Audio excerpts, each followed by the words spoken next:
Hello kids! Good morning, kinder to David and kinder to Solomon. How are you today? Okay, I hope all of you are good. Okay, this time we will study a new lesson and our subject for today is language. Are you excited kids? Okay, if you are excited, before we start, you need to prepare your language book. But before we start in our lesson, let's start with a prayer. Okay, can you please hands together, close your eyes, bow your head, and feel the presence of our Lord Jesus. Let's pray together. Father God, come be with us today. Fill our hearts with joy. Fill our minds with learning. Fill our classroom with peace. Fill our lessons with fun. Fill our friendships with kindness. Fill our school with love. In Jesus' name we pray. Amen. Okay, kids. Let's do the weather today. What is the weather today? Okay, we have the first one. We have sunny day, rainy day, or windy day. Can you please look at outside? What is the weather today? Okay, very good. The weather today is sunny day. Okay, before we start, we will have our story time. Are you excited, kids? Okay, if you are excited, can you please watch and listen to our story?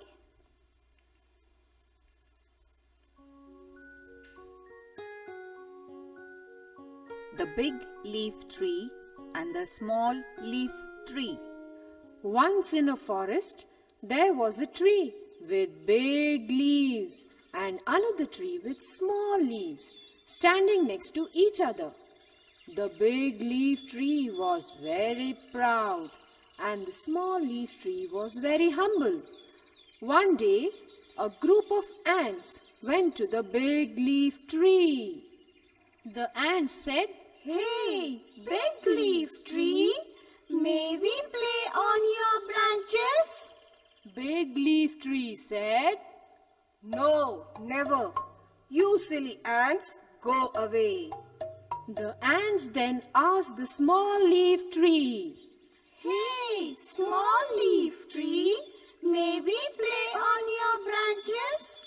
Small leaf tree said, "Oh yes, you can happily play here for as long as you like." So, on the small leaf tree. Days passed on. One day, two woodcutters came to the forest. Woodcutter said, "Wow! Look at these huge trees. Let us cut them down." Suddenly, the second woodcutter saw the ants marching in a line on the small leaf tree. Woodcutter said, Oh, look, that small leaf tree is full of ants. They will bite us. The first woodcutter said, Oh, yes, you are right. Let's not touch that tree. We will cut the big leaf tree then. Woodcutter said, Let us first sharpen our axes.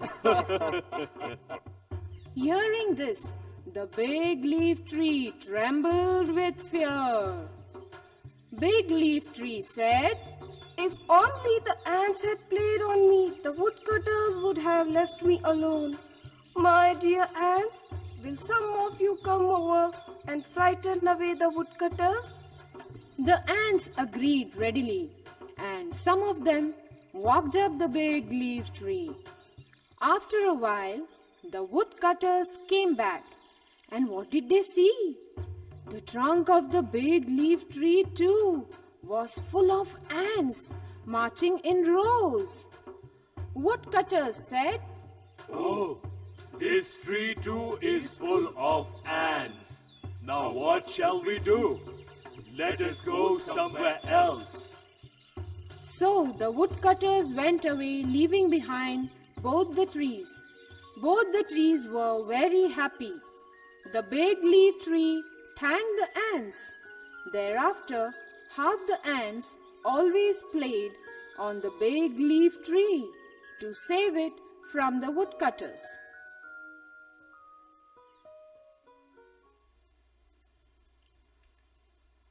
Okay, now let's proceed to our lesson. Okay, our lesson for today, it's all about common and proper noun. Okay, nouns can be a common or proper. Let us learn the difference between these two. Okay, as you can see in our presentation, there's a boy and a girl. Okay, the boy says, the word teacher is a common noun. And then the girl says, Mrs. Dolores Reyes is my teacher. The word Dolores Reyes is a proper noun. Can you tell the difference between the two? Okay, the teacher and Dolores Reyes. Okay, let's learn. When we say common nouns, it refers to a person, animals, places, things, and events. They usually start with a small letter. That's why the boy says, teacher start with a small letter. That's why it is a common nouns, right? Okay. Next, let's do the example. For example, the first one, the name of a person. It is a doctor. Doctor start with a small letter. That's why it is a common noun. Another example, we have a teacher. A while ago, the student says a teacher, right? And a teacher start with a small letter. That's why it is also a common noun. Another example, we have a mother. A mother start with a small letter, or the letter M start with a small letter. That's why it is a common noun. The next one, let's proceed to the name of animals. The first example, we have tiger. Tiger is a name of animals. And tiger, the letter T start with a small letter. That's why it is a common noun. Another example, we have dog. Dog, or the letter D start with a small letter. That's why it is also a common noun. And then another example, we have frog. F start with a small letter. That's why it's also a common noun. The next one, let's proceed to the name of places. Bedroom is a name of a places, and as you can see, bedroom start with a small letter. That's why it's also a common noun. Another places, we have library. Okay. Next, playground. The next one, let's proceed to the name of things. Okay, notebook. Letter N start with a small letter. That's why it's also a common noun. And then the next one, we have bag. Bag start with a small letter. That's why it's also a common noun. Another example of a thing, we have eraser. Eraser start with a small letter. That's why it's also a common noun. Next, let's proceed to the name of events. Birthday. Birthday start with a small letter. That's why it's also a common noun. Another event, we have graduation.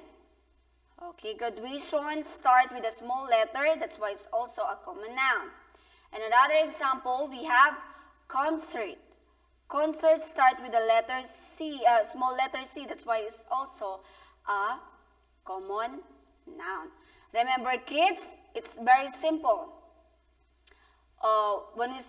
It is common noun start with a small letter. Now, let's proceed to a proper nouns. What is proper nouns? Specific the exact name of persons, animals, places, things, and events. And they start with a big letters. Okay, again, if the common nouns start with a small letter, Remember, kids, the proper nouns start with the big letters. And remember the exact name of a person, animals, places, things, and events. Okay, the first example, the name of a person, we have, exact name of a person, we have Manny Pacquiao. Okay? Another example, Marian Rivera. It is exact name of a person. Or for example, I am a teacher. Or I am Rina David. This is my exact name. Okay? Name of a person. And then next, let's proceed to the name of animals. Okay, Barney. Okay, Barney is a dragon, right? That's why Barney is the exact name of animals. Okay, another one, we have Mickey Mouse. And then let's proceed to the exact name of a things. Okay, we have Mongol. Mongol is the exact name of this pencil. Okay, that's why start with a big letter. Another one, we have a bag. Okay, to become a common noun, you will say it a bag. But the exact name of these things, it's goosey. And then, let's proceed to the exact name of places. Oh, I know all of you are familiar with this. This is Baguio City. Okay, Baguio City. And then, the last one we have Tagaytay City. Okay, exact name of a place. Next, let's proceed to the name of events. Okay, New Year's Eve. And then, Valentine's Day. Okay? Those are the example to the proper nouns. Okay? Remember, kids, again, when we say common noun, it is start with a small letter. And then when we say proper noun, exact name of a person, and start with a big letter. Now, kids, can you please prepare again your language book and then also your pencil? Let's answer your activity in your book. Open your book on pages 216. Okay. Read the words below. Write C if the noun is common noun. Again, you will write C if it is start with a small letter. And P if it is proper noun. Okay. Proper nouns start with a big letter. The first one, we have B. B start with a small letter, right? That's why it is C, or common noun. Number 2, SM. SM start with a big letter. That's why it's a proper noun. You will write P. Number 3, Ryan Roche. Okay, this is the name of a person, exact name. That's why it is proper noun. 4, dress. That's why it's letter C. 5, Mickey Mouse. P, or proper noun. 6, Alex. The name of a person. It is P, or proper noun. 7, birthday. It is common noun. 8, soap. It is also a common noun because it starts with a small letter. And 9, za, name of a person. It is start with the big letter. That's why it is P. And the last number, we have toy. Toy start with a small letter. That's why it is C. Okay? Again, kids, one more time reminder. We will say common noun if start with a small letter, and then proper noun start with a big letter. Okay, kids? Thank you for listening. I hope you learned a lot about our lesson for today. Okay, thank you and God bless. Bye-bye.